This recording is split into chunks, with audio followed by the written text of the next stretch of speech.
Bata pa lang kami ni Bongbong, alam na ng buong pamilya, ang problema sa kanya. Sa totoo lang mababasa naman na lahat ang mga testimonya ng aking ama patungkol sa kanyang ugali at gawain noon. Dahil may tatay pa kami, hindi ko pa siya responsibilidad. Noong tumatanda, mas naging nakakabahala. Batid ko na nagdadrak siya.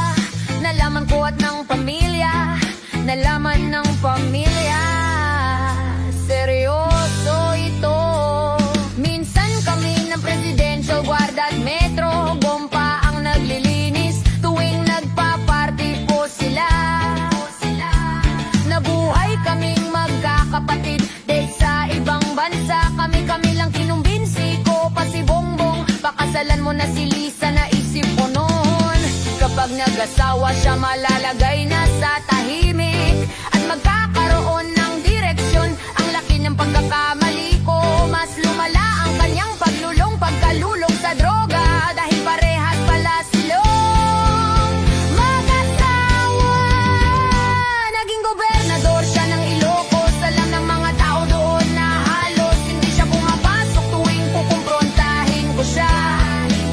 Ay nagsasabi siyang magbabago siya. Aalisin na niya ang bisyo hanggang sa may nagsumbong na naman sa akin. Nasa paggising pa lang sa umaga, kasabay ng almusal. Marijuana pala, maghapon sila nagiinuman at gumagamit ng cocaine kasama ng asawa at barkada.